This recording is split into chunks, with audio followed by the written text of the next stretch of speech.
WIBTA if I bought a motion-activated door chime for my office because my partner keeps scaring me? Me and my partner both work from home. During the day I work out of a spare room and he works out of the living room, so during work hours these two spaces essentially work as two offices. I will refer to the room I work in as my office for simplicity's sakes, but it is not the exclusive use of that room and there is a second bathroom that can only be accessed through the spare room. I scare extremely easily. I usually keep the door open unless one of us is on a call, but very frequently my husband will walk into the room and scare me really badly.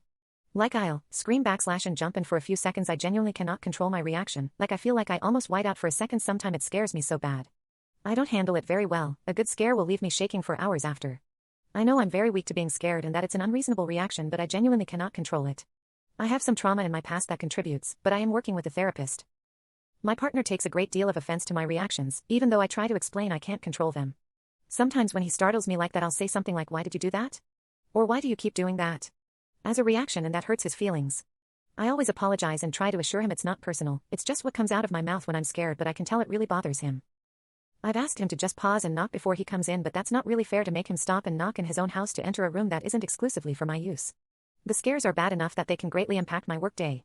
I know this seems extreme, but a good scare makes me feel like my brain turns off for a while after until I get a hold of myself again. I suggested this morning, after a good scare, that maybe I should get a motion sensor door chime like they have at shops. I could install it in the hall just before my door and put the noise maker on my desk so that I'll hear the noise and know he's coming. My partner thinks that that's over the top, but I want to find a solution that will work. Would I be the asshole if I just bought a chime and set it up? Edit, I'm reading everything as it comes and this is just a lot of messages, thank you. Edit 2, sorry, I'm like, a little overwhelmed. A lot of people are saying he's doing it on purpose and I hadn't thought of that, and I'm more than entertaining that idea. I'm gonna try my best to reply to comments, thank you. Those curious about the Brad story, it doesn't have an interesting conclusion, but if enough people care I will post an FAQ over on Ask Reddit.